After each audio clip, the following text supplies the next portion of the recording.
ating Diyos na dakila, mga minamahal, walhatiin siya ngayon at magpakailan-kailan pa man. Lahat ng mga pinagpalang mga anak ng Diyos pumalakpak at magsabing, Praise the Lord! Hallelujah! Hallelujah! Hallelujah!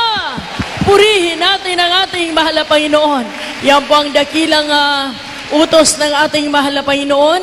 Ang sabi ng mga awit 100, make a joyful noise unto the Lord, all ye lands. Serve the Lord with gladness. Come before His presence with singing. Oh, amen. Hallelujah. For He is our God. It is He that hath made us and not ourselves. We are His people and the sheep of His pasture. Enter into His gates with thanksgiving and into His courts with praise, and be thankful and bless His holy name. Purihin ang kanyang banal na pangalan. Tayo'y palaging mapasalamatin, ating alalahanin palagi ang mabubuting gawa ng Diyos sa ating buhay. Ang sabi ng Biblia, pumasok ka sa bahay dalanginan na may taglay na pasasalamat at papuri at pagluluwalhati sa kanyang marangal na pangalan. Yan po isa sa mga nais ng Diyos, gawin ang kanyang minamahal na mga anak. Minsan pa po nating ipuni ang pangalan ng ating mahal na Panginoon. Praise ye the Lord! Praise ye the Lord! Hallelujah! Lahat na may mga hininga, magpuri sa ating mahal na Panginoon. Praise the mighty and precious name of our dearest Jesus. Hallelujah! Hallelujah! Hallelujah! Purihin ka, mahal na Panginoon. Sa lahat po nating minamahal mga kababayan, ating mga minamahal mga kapatiran, Luzon, Visayas at Mindanao, narito muli niyo bang lingkod bumabati sa matamis na pangalan ng ating mahal na Panginoong Jesucristo sa araw na ito. Sumaati nawa ang pagpapala buhat sa ating mahal na Panginoon, ang dakilang biyaya ng pagpapagaling, ang dakilang biyaya ng kanyang pagtugon ng ating mga pangailan at dalangin para sa Kanya, ay nawa mapakinggan tayo sa pamagitan ng inyong pakikisa sa Kanyang banal na gawain. Mga minamahal, tayo po'y nagbibigay ng pasasalamat at papuri sa ating dakilat mapagpahalang Diyos sa araw na ito. Walang hanggang pasasalamat ang patuloy natin inaalay sa Kanya. Napakadakilat, napakabuti mo sa amin, mahal na Panginoon. Hindi sapat ang mga pangungusap na aming bibigkasin sa araw na ito upang ipaabot ang aming dakilang pasasalamat sa iyong kagandahang loob, sa iyong kabutihan, higit sa lahat siyang pagmamahal sa bawat isa sa amin. Purihin ka, mahal na Panginoon. Luwalating ka ngayon at magpakailan-kailan pa man. Sa iyo lamang namin inaalay ang aming tao sa pusong papuri at pasasalamat sa araw na ito. Purihin ka, O Diyos, magpakailan-kailan pa man. Praise the Lord. Thank you, dearest Jesus. Sa ating pong minamahal na mga kapatiran dyan sa Mindanao at Visayas, kami po ay patuloy na nagpupuri at nagpapasalamat. Malayo man kami sa inyo, ngunit ang ating dakilang Diyos ay sumasa inyong palagi. Hanggang dito po sa dako ng Luzon, ang ating minamahal na mga kapatid na matatapat at patuloy na naglilingkod sa ating mahal na Panginoon, lubos pong pinagpalagang sa araw na ito. Amen, amen, amen. Sa inyo po ng mga minamahal naming mga televiewers na sa loob ng mga pagamutan, nasa mga bilangguan, nasa inyong mga tahanan na naghahanap ng solusyon na inyong mga problema, iisa lamang po ang tanging nating malalapitan, ang ating mahal na Panginoong Jesucristo. Siya po ang nais na magbigay ng tulong at pagmamahal sa atin na walang anumang kabayaran na hinihingi niya. Kaya sa lahat kong mga kapatid dito sa dako ng Cuneta Asodom, sa ating pong lingguhang pananambahan, nais po namin makiisa po kayo mga minamahal, pakinggan po ang bawat bahagi ng ating banal na gawain na titiyak po namin mabubusog kayo at pagpalaing kayo sa inyong panunood ng banal na gawain na ito na mahal na Panginoon. Amen! Amen! Praise the Lord! Thank you, dearest Jesus. Sa patuloy po nating pagbibigay pong pasasalamat sa mahal na Panginoon, mga minamahal po naming mga kababayan, nais po naming ipaabot sa inyo na kung kayo po isa sa mga naghahanap, ano man po ang inyong hinihiling sa Kanya, lalo tigit sa kaligtasan, ang sabi ng Biblia, hanapin nyo ang katotohanan.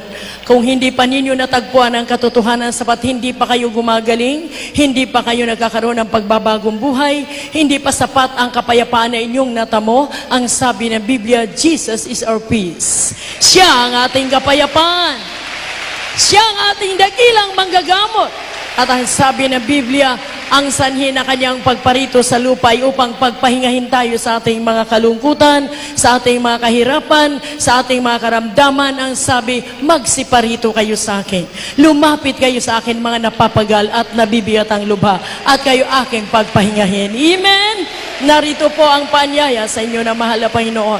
Iniibig po kayo ng ating mahal na Panginoon. Kaya sa ating pagpapatuloy, ating pong hinihiling sa lahat kong mga kapatid na kasama rito na makabalik na po sa inyong mga upuan at patuloy po ang ating banal na gawain dito sa Cuneta Astrodome. Sa lahat po nating minamahal na mga kapatiran, ating may minamahal na mga kababayan, subaybayan po ninyo kasama namin sa araw na ito ang kanyang banal na gawain.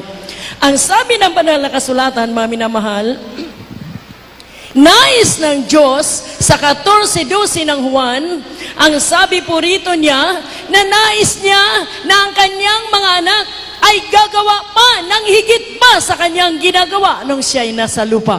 At ano pang ating nasaksihan sa inyong narinig na mga patutuo, higit pa ang ating nakamtam na mga himala kaysa panahon ng mga apostoles, sa panahon na kasama pa nila ang ating mahal na Panginoon Kristo. Sabi ng Biblia sa ating hiniling ko pang bilabido, Sound. John chapter 14 verse 12. Verily, verily, I say unto you, he that believeth on me, the works that I do shall he do also, and greater works than these shall he do, because I go unto my Father. so kung tunay na Ebanghelyo ang dumating sa tao at sa bayang yan, sabi ng Biblia, dakilang himala ang aking gagawin kaysa aking ginawa no ako'y nasa lupa pa. Katotohanan sinasabi ko sa inyo, ang sa akin ay sumampalataya ay gagawin din naman niya ang mga gawa ko. Ang sabi po niya, ang gawang aking ginagawa at lalong dakilang mga bagay. Gawa kaysa rito ang gagawin niya sapagat ako'y paroroon sa Ama. Bago siya lumisan, sinabi niya dakilang mga gawain. Ngayon magtataka ang ilan, bakit sobra na po yatang milagro itong nangyayari sa Jesus Miracle Crusade Ministry. Pinatunayan ng 14:12 ng Juan na higit pa sa mga gagawin ng Diyos na himala sa kanyang panonon siya ay nasa lupa, ang gagawin niya pag wala na siya rito. Amen. Pinatunayan nito ang sabi ng banal na kasulatan sa 4 at dito po sa 4:33 ng mga gawa. Purihin ang kanyang banal na pangalan. Acts chapter 4 verse 33. And with great power gave the apostles witness of the resurrection of the Lord Jesus, and great grace was upon them all. Amen. Ang sabi po ng banal na kasulatan, mga minamahal, dakilang kapangyarihan ang natamo ng mga sa panahon nila Apostol Pedro, Apostol Pablo, ngunit sa ating panahon, pakibasa lang in Tagalog version please. Mga Gawa 4:33. At pinatutuhanan ng mga apostol na may dakilang kapangyarihan ang pagkabuhay na maguli ng Panginoong Hesus, at dakilang biyaya ang suma sa kanilang lahat. Sa kanilang lahat, hindi lang sa ilan. Kaya dito, bata, matanda, may asawa, may mga pinag-aralan, dukha, mayaman, nakaranas ng kapangyarihan ng ating mahal na Panginoon. Sa lahat, nasasampalataya sa Kanya, sa lahat na maniniwala sa Kanya, dakilang himala at tanda ang gagawin ng Diyos sa kanila. Bakit po napakaraming mga ngaral sa ating bansa lamang? Sapat na siguro ito na makapagpahinga na sa karamdaman. Wala na mga drug addicts na naglipa na sa bawat palibot ng ating bansa. Napakarami ang nabibiktima, pinagagahasa na ating mga kabataan. Napakarami po ang naging biktima nitong mga drug addicts na ito. Kung ganon, kung marami ang nasa katotohanan na nangangaral, di sinsana natigil na ang mga karumihan na ito, ang kriminalidad na ito, sapat ang sabi na Biblia, dakilang himala at tanda ang gagawin niya. Ngunit iilan lamang tayo na napabilang dito sa Jesus Miracle Crusade Ministry ang naglibot at nagsabi na kayo'y magbago na sa pangalan ni Jesus. Pumaroon kayo sa tunay na gawain ni Kristo at naghira nga. Bawat sumasampalataya dito ay natigil na ang kanilang paging drug addict, paging mga kriminal, paging mga babaero, sugalero. Kung kaya't sa bawat gawain maririnig ninyo ang mga nagpapatunay, dakilang himala ang gawin ko kaysa ginawa ko nung ako'y nandito pa. Sa inyo naman nagsisampalataya sa akin. Amen, amen, amen. Kaya sa Gawa 2:41, talon sa 43, ano po ang winika ng mga talatang ito, mga minamahal? From the book of Acts, chapter 2, verse 41 and 43. Yes, amen. Then they that gladly received his word were baptized, and the same day there were added unto them about 3,000 souls. Amen, right? And fear came upon every soul, and many wonders and signs were done by the apostles. Ilan po ang naliligtas sa isang araw lamang? 3,000 kaluluwa. Purihin ang kanyang banal na pangalan. Narito po ang pinagpalang ministeryong ito.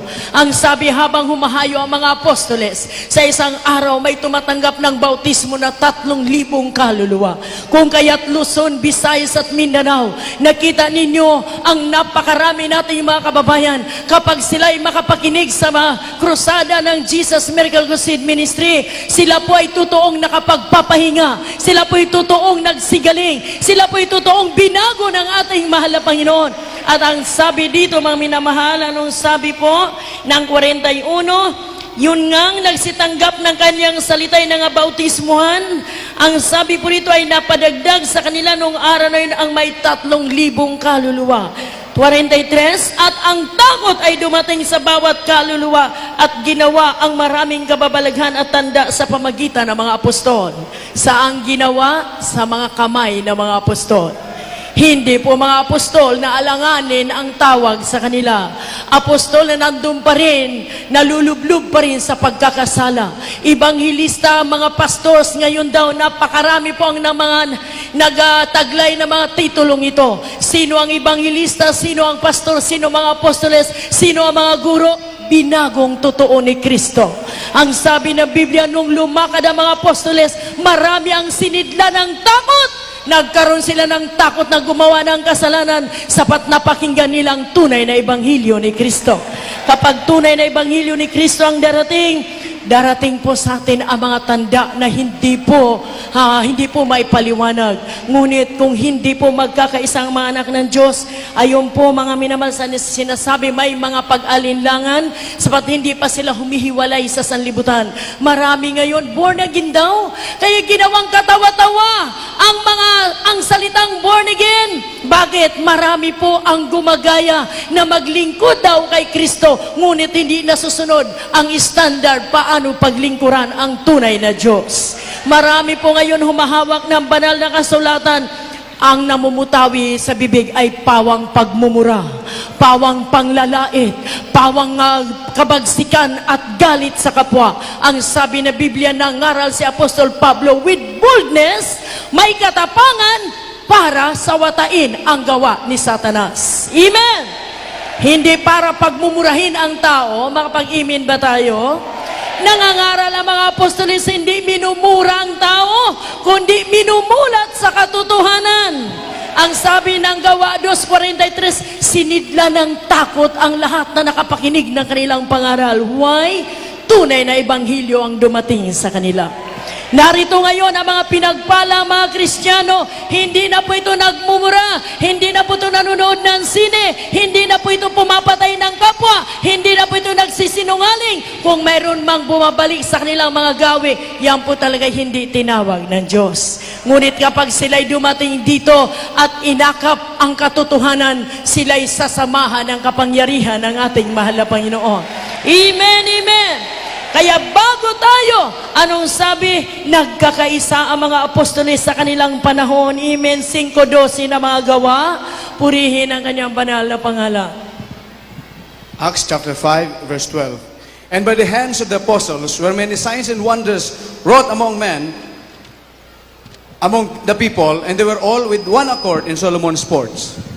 They were all with one accord. Hindi po yung tayo dito'y nananambahan, ang ilan ay nagdinegosyo, ang ilan ay nagtitinda. Dito po sa ministeryo ito, panahon ng pananambahan, solid for the Lord ang aming oras sa pagpupuri sa Kanya. Wala pong nagliliwaliw. Kung mayroon mang kumakain, yung mga baguhan yan, yung mga nagugutom, bagong break ng fasting. Ngunit sabi, in one accord. Sila'y nagkakaisa. na humahayo at naglilingkod sa ating mahal na Panginoon. Dito po, bata, matanda, marunong magpuri sa Diyos. Kadalagahan, kabinataan, alam kung paano nila paglingkuran ng mahal na Panginoon. O kahanga-hangang gawa ng Diyos sa ating mga buhay. Napakapalad natin na dinatnan tayo ng tunay na Ebanghelyo ni Kristo. Ano pa bang sabi? Nagalit ang Diyos sa mga apostolis minsan. Minsan may hindi gumagaling. Kaya ganun din po rito. Marami po nagsasabi, ba't hindi gumagaling lahat yan? Minsan mga nag-uusyoso lang, mga observers. Yan po. Yung iba naman po, sapagat hindi nasunod ang kalooban ng Diyos, mayroon pang unbelief. 17:20 ng aklat ni San Mateo. Matthew chapter 17, verse 20. And Jesus said unto them, because of your unbelief, for verily I say unto you, if you have faith as a grain of mustard seed, you shall say unto this mountain, remove hence to yonder place, and it shall remove, and nothing shall be impossible unto you. Yan po, magkakaroon lamang tayo ng kabuuan at buong-buong pananampalataya kung pagkatapos natin kilalanin si Kristo, tuloy-tuloy ang pagsunod natin sa mahal na Panginoon. Ngunit marami po dyan, hindi pa iiwanan ang kanilang mga kaibigan, nahihiya pang tawagin ng membro ng Jesus Miracle Crusade Ministry. Nahihiya pang sabihin na siya po ay nandito na. Ayaw niyang malamang katulad sa isang relihiyosong tao sa Nicodemo, sa Juan 3, anong sabi po mga kapatid, beloved Brother Rom? Isang tao na talaga pong nagnanais maligtas, na tahimik at lihim na lumapit sa mahal na Panginoon. Gabing-gabi siya lumapit, ay na makita na mga kaibigan. Gayon din dito sa ministeryong ito, marami ang nais lumapit, nahiya lang makita na mga kaibigan. Ngayon ang araw ng paglapit kay Kristo. Hindi mo dapat ikahiya ang paging tunay na anak ng Diyos. Kapag ikaw ay nais maligtas, kailangan lumapit ka sa mahal na Panginoon sa katotohanan. Amen. From the book of St. John chapter 3, beginning with verse 1. There was a man of the Pharisees named Nicodemus, a ruler of the Jews. The same came to Jesus by night and said unto him, Rabbi, we know that thou art a teacher come from God, for no man can do these miracles Yes. that thou doest except God be with him. Jesus answered and said unto him, Verily, verily, I say unto thee, except a man be born again, he cannot see the kingdom of God. Marami po ngayon nakakita ng totoong himala rito. Marami pong nakasaksi sa pamagitan ng ating TV programs throughout the country. Ngunit talagang ayaw pa nilang lisanin, ayaw pa nilang aminin na sila ay talagang lugmok na, wala na silang magagawa. Ayaw nilang malaman ng tao na sila ay nagmamakaawa na sa Diyos, sapat helpless na sila. Katunayan ng taong walang Kristo, powerless, helpless, at talagang walang magagawa. Kunong kami po ay lumapit sa ating mahal na Panginoon, sa aking buhay 27 years ago, mula nung araw na yun hanggang ngayon, pawang pagpapala ang ipinagkalob sa akin na mahal na Panginoon. Malusog ang aking katawan, pinagpala kami sa lahat ng bagay, mapayapa ang aking isip, may kahirapan man, magaang dalhin, sapagat mayroon tayong pananalig sa Diyos. Amen. Napakapayapang taong nasa kay Kristo. Kaya lamang nagkaroon ng mga hindrance ang katugunan ng Diyos sa mga ilang membro ng tunay na gawain ng Diyos dahil sa hindi pa sila humihiwalay sa sanlibutan. Kapag mayroon kayo nakikita mga pastor ngayon, mga ngaral, mga minamahal ko, hindi po ayon sa kagustuhan ng Diyos. Be ye separate. Pinahiwalay tayo sa sanlibutan. Kaya nagtataka po ang ilan, bakit kayo lang ang bukod tangi, ang hahaba ng buhok, walang mga make-up. Ang sabi na Biblia, be ye holy for I am holy. Gusto ng Diyos na maging banal ang kanyang mga tinawag. At himiwalay tayo sa 2 Corinthians 6:14 and 17. Pinahiwalay tayo sa sanlibutan ng mga gawain. Ayaw niya halo-halo. Kapag ikay nasa kay Kristo, tuloy-tuloy ang pagiging tunay mong alagad ni Kristo. Marami ngayon alagad ni Kristo, nasa loob ng sinihan, nasa loob ng madyungan, na nagche-chess, nandoon sa lahat ng kalayawan. Hindi yan ang mga tunay na alagad at followers ng ating mahal na Panginoon. Kapag tinawag tayo ni Kristo, born again tayo, wala na tayong pakialam sa gawain ng sanlibutan. Amen? 2 Corinthians chapter 7 verse 14 and 17. chapter 6, verse 14 and 17. Be ye not unequally yoked together with unbelievers. For what fellowship hath righteousness with unrighteousness? And what communion hath light with darkness? Wherefore come out from among them, and be ye separate, saith the Lord, and touch not the unclean thing, and I will receive you. Mga minamahal, yan po ang inyo pong mapagmasdan dito. Bakit ang ating minamahal na Ebanghelista hindi nakikipag-fellowship sa iba't ibang grupo? Wala po sa ayos ang kanilang paglilingkod sa Diyos. Marami po dyan nag-hallelujah, praise the Lord, ribulto naman ang kaharap. Marunong umawit ng ating mga awitin. Katunayan itong ating ginagawa rito, naka-record sa kanila. Pagdating nila sa kanilang kanya-kanyang mga gawain, ginagaya ang ginagawa natin. Ngunit ang hindi nila magagaya ang pagbabagong buhay. Makita niyo po ba ngayon, marami na nag-hallelujah, praise the Lord, dala-dalang Biblia, nakabantalo na mga kababaihan, nakakuntudo, nakisalamuha sa mundo, nakikiisa sa uso ng mundo. Hindi yan ang tanawin ng tunay na Kristiyano. Be ye separate, humiwalay kayo sa sanlibutan, at ako'y maging Diyos ninyo at kayo'y aking maging mga anak. Kaya dito, hindi pangkaraniwang himala ang ginagawa ng Diyos. Totoong himala ang aming nararamdaman dito, sapat aming sinunod ang kautusan ni Kristo. Purihin ang kanyang banal na pangalan. Sa inyo po naman naghahanap at nagsasalisik ng katotohanan, itong gawain ito, subaybayan po ninyo, at wala pong makakalabas sa mundong ito na nais pumunta sa Diyos na hindi dadaan, lalapit at maglingkod kay Kristo. Amen. Jesus said, 14:6, I am the way, the truth, and the life. No man cometh unto the Father but by me. Ako ang daan, ako ang katotohanan, at ako ang buhay.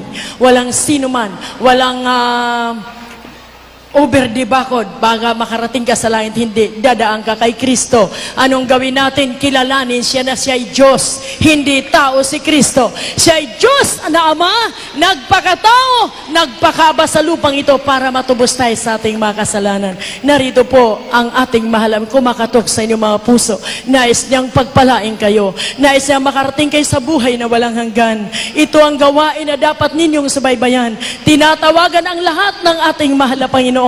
Walang gusto ng Diyos na mapahamak. Gusto niya lahat ay makalapit sa Kanya. Ngunit kung hindi po ninyo pansinin ang pananawagan na ito, tanggihan niyo si Kristo, hindi niyo makantama ang buhay na walang hanggan. Sa ating pagpapatuloy, mga minamahal, ito ang aming dalangin na nawang lahat ng ating mga tagapanood sa araw na ito ay nasa maayos na kalagayan, malusogin yung pangatawan, at higit sa lahat, magkaroon kayo ng pananampalataya sa ating mahal na Panginoon. Amen, amen. Praise the Lord.